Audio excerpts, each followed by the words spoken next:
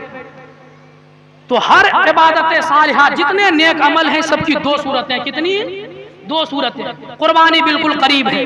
رب تبارک و تعالیٰ قرآن مقدس میں فرماتا ہے کہ یہ گوشت، یہ خون، یہ کوئی چیز اللہ رب العزت کو نہیں پہنچتی۔ یہ گوشت ہم کھا لیتے ہیں، یہ خون نالیوں میں بہ جاتا ہے، یہ چمڑے مختلف تنظیمیں مدرسے لے کر کے چلے جاتے ہیں، اللہ رب العزت کو پہنچتا کیا ہے؟ رب فرماتا ہے وہ تمہارے دل کی طہارت ہے، وہ تمہارے دل کی پاکیزگی ہے، وہ تمہارا تقویٰ ہے جو رب کو پہنچتا ہے۔ تم نے کس نیت کے ساتھ قربانی کی ہے وہ نیت رب کو پہنچتی ہے۔ اب یہ سلام ہے، اعمال صالحہ ہے، نیک عمل ہے، اس کی بھی دو صورتیں ہیں۔ ایک تو وہ ظاہری جسے ہم کہتے ہیں السلام علیکم، یہ اس کی ظاہری شکل و صورت ہے۔ اب اس حدیث سلام کی باطنی شکل و صورت کیا ہے؟ ایک حدیث سے آپ سماعت کریں۔ ایک صحابی رسول میرے نبی پاک صلی اللہ علیہ وسلم اس صحابی کے دولت قدے پر جاتے ہیں اور گھر کے دروازے پر جاتے ہیں تو سلام کرتے ہیں۔ کیا کرتے ہیں؟ سلام کرتے ہیں، السلام علیکم، سلام کرتے ہیں۔ صحابہ کرام یہ عرض کرتے، راوی روایت کرتے ہیں کہ وہ صحابہ جو تھے وہ گھر کے اپنے دروازے کے بالکل قریب تھے، کیونکہ اس زمانے میں جو گھر ہوا کرتا تھا آج کے زمانے کی طرح نہیں ہوا کرتا تھا کہ مین ڈور کہیں ہے، بیڈ روم کہیں ہے، بلکہ چھوٹے چھوٹے کمرے پر مشتمل گھر ہوا کرتے تھے، اور جہاں پہ دروازہ شروع ہوتا ختم ہوتا وہیں سے گھر شروع ہو جاتا تھا۔ آج کا کیا ہے کہ مین ڈور کہیں ہے، اس کے 200-100 میٹر کی دوری پر بیڈ روم ہے۔ آپ کسی کے گھر پر جائیں، پہلے بیل بجائیں، اندر آواز آئے گی، پھر وہاں سے لوگ آئیں گے، دروازہ کھولیں گے، تب سلام کریں۔ لیکن نہیں، اس زمانے میں چونکہ غربت کا زمانہ تھا، ابتدائی اسلام کا زمانہ تھا، گھر وہیں سے شروع ہوتا جہاں سے دروازہ ختم ہوتا۔ میرے نبی ایک صحابی کے دروازے پر گئے، سلام کیے۔ جب سلام کیے تو صحابی عرض کرتے کہ میں نے سلام کا جواب دیا، لیکن اتنے دھیمی آواز میں جواب دیا، اتنے دھیرے آواز سے جواب دیا کہ میری آواز حضور کے کان تک نہیں پہنچے۔ میرے نبی کو جب سلام کا جواب نہیں آیا، پھر سے میرے حضور نے سلام کیا، پھر سے اس صحابی رسول نے سلام کا جواب دیا، لیکن جان بوجھ کر کے اتنے دھیرے سے جواب دیا کہ سلام کا جواب حضور تک نہ پہنچے۔ حضور نے 3 مرتبہ سلام کیا، جب 3 مرتبہ جواب نہیں آیا، میرے نبی اس صحابی کے گھر سے جانے لگے۔ صحابہ کرام تو خوشبو رسول سے، پسینے کی خوشبو سے یہ پہچان لیتے تھے حضور قریب آ رہے ہیں یا دور جا رہے ہیں۔ جیسے ہی پسینے کی خوشبو دور جاتی محسوس ہوئی، صحابہ رسول دروازے سے باہر نکلے، حضور کو سلام کیا۔ میرے نبی فرماتے ہیں میں تمہارے دروازے پر آیا، تم کو سلام کیا۔ صحابہ رسول کہتے ہیں یا رسول اللہ آپ کا سلام مجھ تک پہنچا، میں نے سنا اور میں نے آپ کے سلام کا جواب بھی دیا۔ میرے نبی فرماتے ہیں ایک بار نہیں بلکہ 3 بار میں نے تم کو سلام کیا۔ صحابی رسول عرض کرتے ہیں یا رسول اللہ میں نے ایک نہیں بلکہ 3 مرتبہ آپ کو سلام کیا، 3 مرتبہ آپ کے سلام کا جواب دیا۔ حضور فرماتے ہیں تمہارے سلام کے جواب کہ آواز مجھ تک نہیں پہنچی۔ صحابی رسول عرض کرتے یا رسول اللہ میں جان بوجھ کر کے دھیرے آواز میں سلام کا جواب دیتا تھا۔ میرے نبی نے فرمایا کیا مطلب، کیوں تم جان بوجھ کر کے دھیرے آواز میں سلام کا جواب دے رہے تھے؟ صحابی رسول عرض کرتے یا رسول اللہ یہ سلام ایک دعا ہے، آپ نے جیسے کہا السلام علیکم، گویا کہ آپ نے اپنے زبان تطہیر سے مجھ پر سلامتی بھیجی، تو مجھے یہ گوارا نہ ہوا کہ وہ زبان تطہیر سے میرے حق میں صرف ایک مرتبہ دعا نکلے، اس لیے میں جان بوجھ کر کے دھیرے آواز میں جواب دیتا تھا تاکہ آپ کی زبان اقدس سے، زبان تطہیر سے میرے حق میں ایک نہیں بلکہ بار بار دعا نکلتی رہے اور میں بار بار اس دعا کو لیتا رہا۔ السلام علیکم ہے کہ السلام علیکم، تم پر سلامتی ہو۔ اے میرے دوست، آپ جس کو سلام کر رہے ہیں، اے میرے دوست، اے میرے احباب، اے میرے باپ، اے میری ماں، میری جانب سے آپ کو سلام، یعنی کہ جب بھی میرے طرف سے آپ کو اگر کوئی چیز پہنچے گی تو سوائے سلامتی کے کچھ نہیں پہنچے گی۔ اور سلام کا ایک فائدہ یہ بھی ہے کہ جب کوئی سلام کرتا ہے، جس کو سلام کرتا ہے، وہ دونوں حضرات غیر مرئی مخلوق کے شر سے محفوظ ہو جاتے ہیں۔ غیر مرئی مخلوق کسے کہتے ہیں؟ وہ مخلوق جو ہمیں نظر نہیں آتی۔ اللہ کی بے شمار مخلوقات ہیں، ان میں سے کچھ مخلوق ایسی ہیں جسے ہم دیکھ نہیں سکتے۔ غیر مرئی مخلوق ہمارے ساتھ رہتی ہے جسے ہم بھوت پریت جن وغیرہ کے نام سے جانتے ہیں۔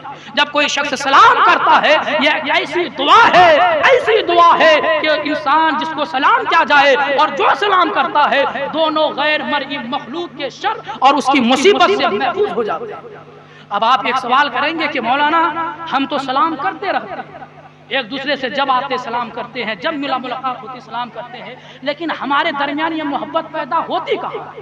یہ نفرت کیوں ختم نہیں ہو رہی؟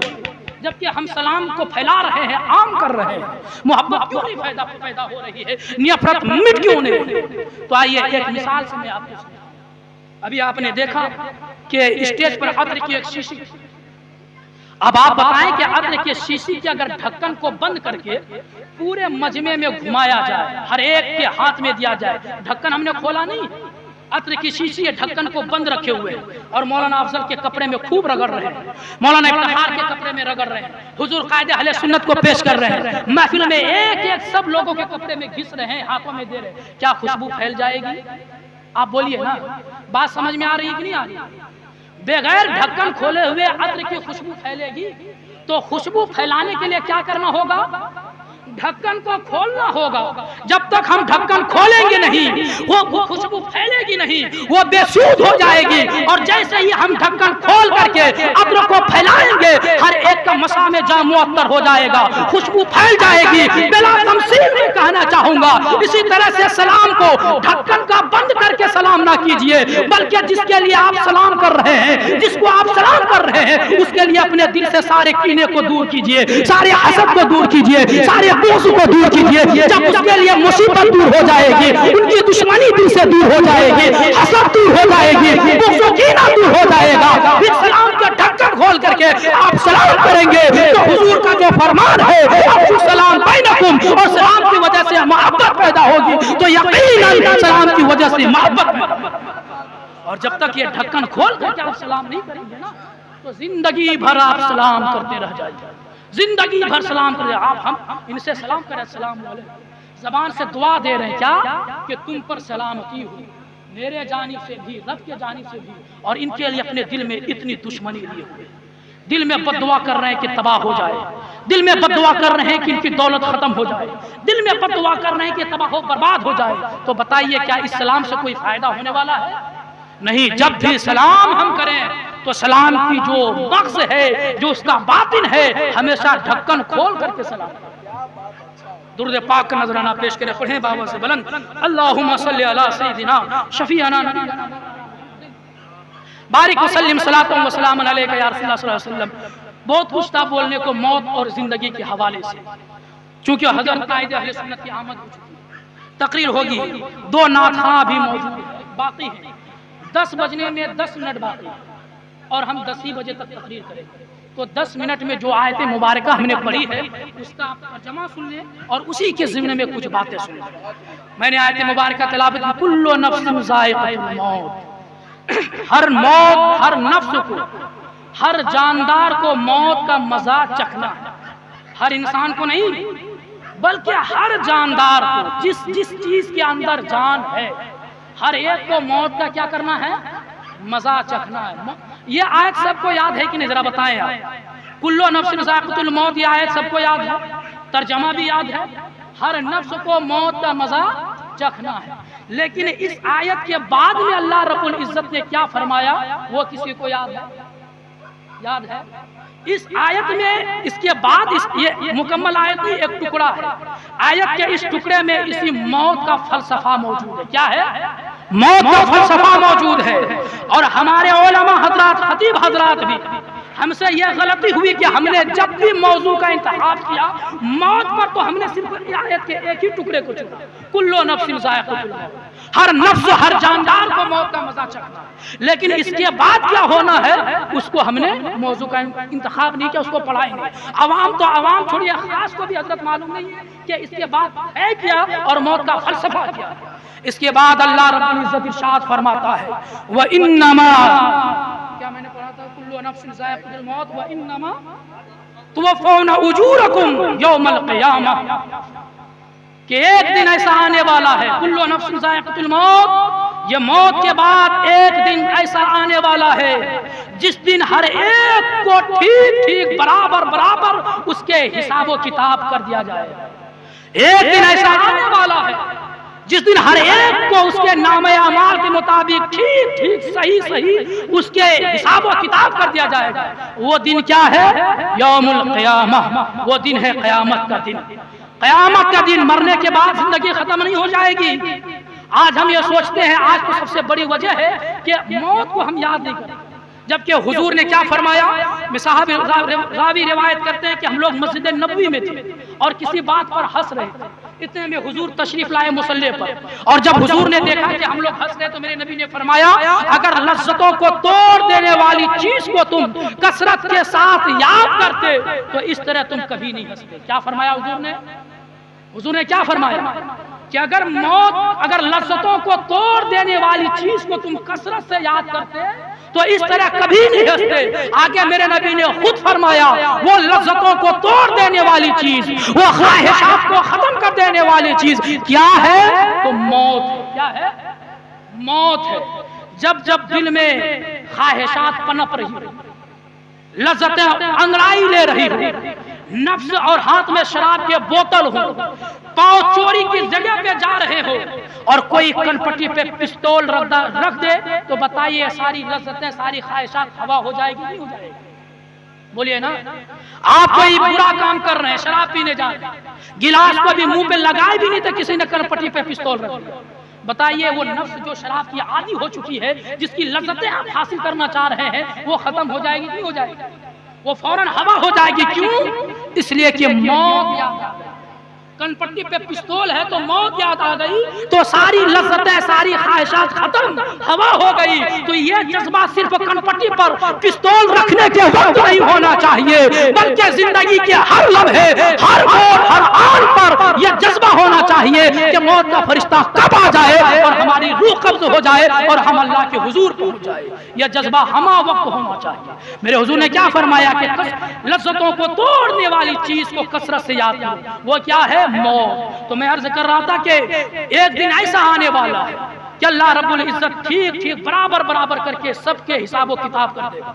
چھوٹی سی چھوٹی نیکی اگر ہم نے کیا ہے اس کا بھی حساب ہوگا، اس کا بھی جزا دیا جائے گا، اور چھوٹا سا چھوٹا اگر گناہ بھی ہم نے کیا ہے تو اس کا بھی جزا دیا جائے گا، اس کا بھی عذاب دیا جائے گا۔ اللہ رب العزت یہ نہیں فرمائے گا کہ بہت حقیر سی نیکی ہے، بہت چھوٹی سی نیکی ہے، اسے درگزر کر دو، نہیں، بلکہ قرآن مقدس میں اللہ رب العزت ارشاد فرماتا ہے وَمَن يَعْمَلْ مِثْقَالَ ذَرَّةٍ خَيْرًا يَرَهُ وَمَن يَعْمَلْ مِثْقَالَ ذَرَّةٍ شَرًّا يَرَهُ، کہ جو ذرہ برابر بھی نیکی کیا ہے وہ بھی اس دنیا میں دے، وہ بھی قیامت کے دن دیکھے گا، اور جو ذرہ برابر گناہ کیا ہے وہ بھی قیامت کے دن دیکھے گا۔ اللہ نے فرمایا کہ ایک دن وہ قیامت کا دن ہے جس کو ٹھیک ٹھیک برابر برابر سب کو اس کے جزا حساب و کتاب کر دیا جائے گا۔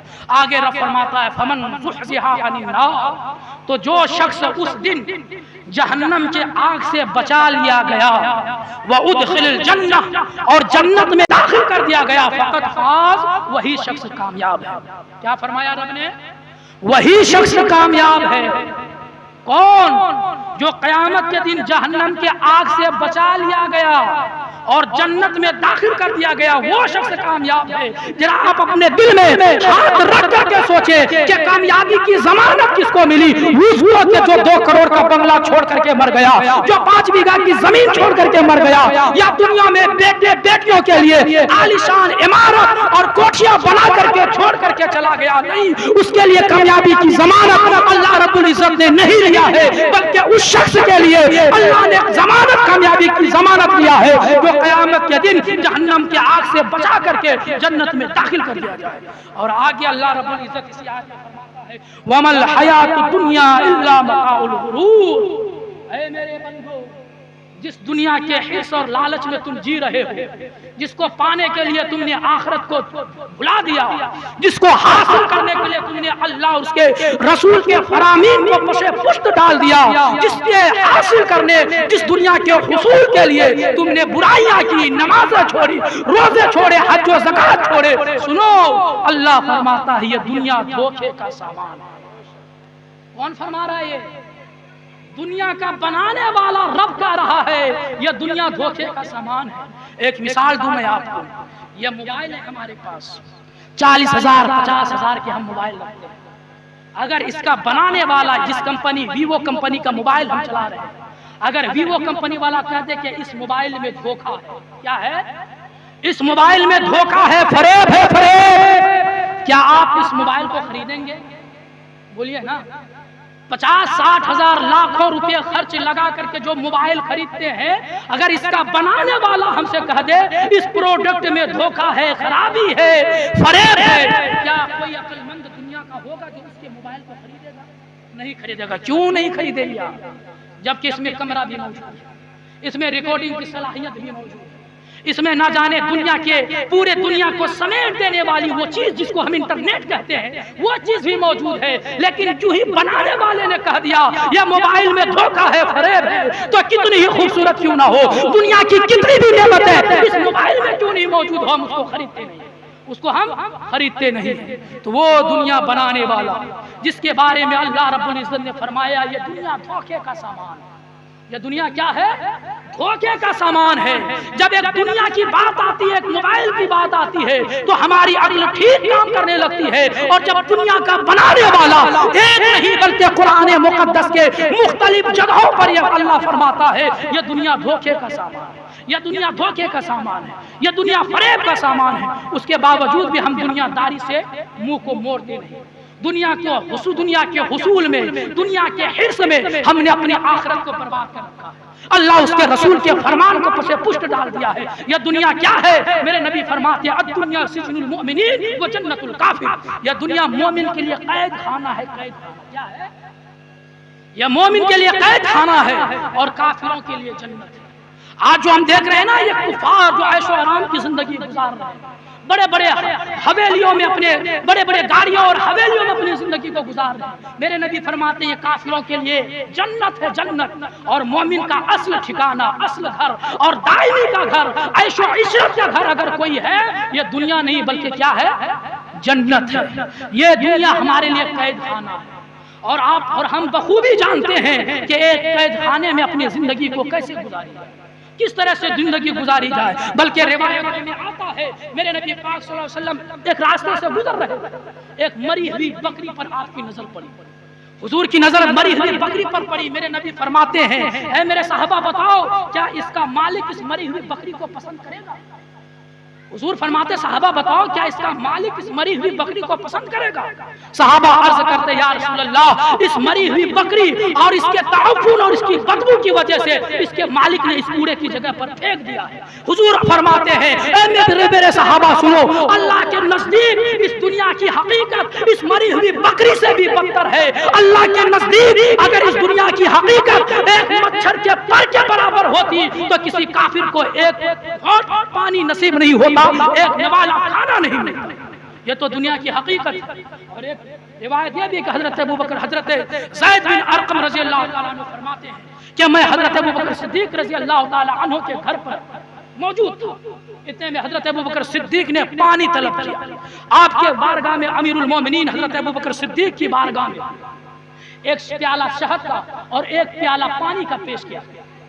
اور جیسے ہی 2 پیالے پیش کیے گئے اور جیسے ہی آپ نے پینا چاہا آپ زارو قطار رونے لگے پھر تھوڑی دیر کے بعد اس کو زمین پر رکھا پھر اٹھایا پھر پینا چاہا آپ زارو قطار رونے لگے صحابہ کرام رابی روایت کرتے ہیں کہ ہم لوگ پوچھتے ہیں کہ حضور اے امیر المومنین آپ کیوں رو رہے ہیں؟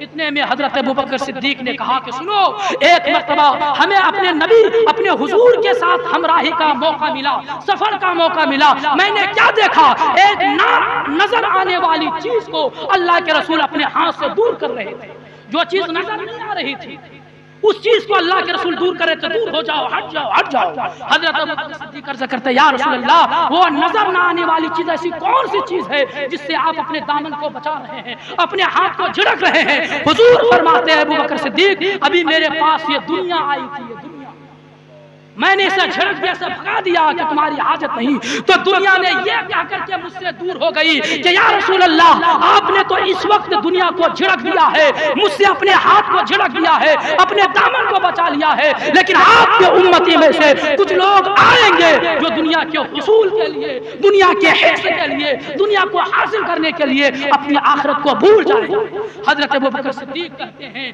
کہ جس کو دنیا کے اس حقیقت پر رونا آئے وہ روئے اور صحابہ عرض کرتے ہیں کہ حضور اس کے بعد بے شمار خوب روئے اور بلکہ ایک حدیث اور سناتا ہوں حضرت ابو ہریرہ رضی اللہ تعالیٰ عنہ حدیث کے فرماتے ہیں کہ ایک مرتبہ حضور نے مجھ سے فرمایا کہ ابو ہریرہ آؤ میں تمہیں دنیا کی حقیقت دکھاؤں کیا تم یہ چاہتے ہو کہ اس دنیا کی حقیقت دیکھیں حضرت ابو ہریرہ راوی ہیں فرماتے ہیں کہ حضور نے میرے ہاتھ کو پکڑا اور پکڑ کر کے مدینے کے اس ایک کنارے ایک گلی میں لے گئے جہاں پر کوڑا اور کرکٹ لوگ پھینکتے تھے اس جگہ پر لے گئے اس جگہ پر کیا تھا لوگوں کی کھوپڑیاں موجود تھی ہڈیاں موجود تھی یہ کپڑوں کے چیتھڑے موجود تھے میرے نبی نے فرمایا اے ابو ہریرہ دیکھ اس ہڈی کو دیکھ اس کھوپڑی کو دیکھ اس کھوپڑیوں میں تمہارے طرح بے شمار آرزویں تمنائیں دنیا کو حاصل کرنے کے لیے بے شمار خواہشات موجود تھی آج یہ کھوپڑیاں بغیر چمڑے کے بغیر کھال کے اس جگہ موجود ہیں دیکھو اس ہڈی کو یہ وہ ہڈی ہے جس کو مضبوط کرنے کے لیے جس کو کمانے کے لیے جس کو کھانے کے لیے لوگوں نے دنیا میں اس ہڈی کو مضبوط کرنے کے لیے طرح طرح کی چیزیں حاصل کی طرح طرح کی غذائیں حاصل کی آج دیکھو یہ ہڈیاں اس کی جسم کے ساتھ چھوڑ چکی ہے یہ ہڈیاں اپنے چمڑے سے الگ ہے یہ ہڈیاں اپنے مالک سے الگ ہے اے ابو ہریرہ دیکھ یہ کپڑوں کے چیتھڑے کو دیکھ یہ وہ ملبوسات ہیں جو لوگ پہنا کرتے تھے آج اس کپڑے کے ملبوسات اس چیتھڑوں کو ہوائیں لے کر کے اڑ رہی ہے اے ابو ہریرہ دیکھ لو یہ اس جانور اس کے سواری کی ہڈیاں ہیں جس سواری پر وہ بیٹھ کر کے ایک شہر سے دوسرے شہر جایا کرتے تھے آج اس کی سواری کی ہڈیاں بغیر مالک کے پڑی ہوئی ہے بغیر کھال کے پڑی ہوئی ہے بغیر گوشت کے پڑی ہوئی ہے اور حضور فرماتے ہیں اے ابو ہریرہ اس دنیا کی حقیقت پر رو جتنا چاہو اتنا رو راوی عرض کرتے ہیں کس کے بعد نبی پاک صلی اللہ علیہ وسلم اتنا روئے کہ آنسو سے آپ کے ریشے مبارک تر ہو اللہ یہ تو دنیا کی حقیقت ہے اور دنیا کے بنانے والے نے کہا یہ دنیا دھوکے کا سامان یہ دنیا فریب کا سامان ہے اور ہم اور آپ بخوبی جانتے ہیں ایک نہ ایک دن موت آنی ہے کیا موت آنی ہے اس کے باوجود بھی ہم موت کی تیاری نہیں آخرت کی فکر نہیں ہے موت کے سوا قبر کے سوال و جواب کو فکر نہیں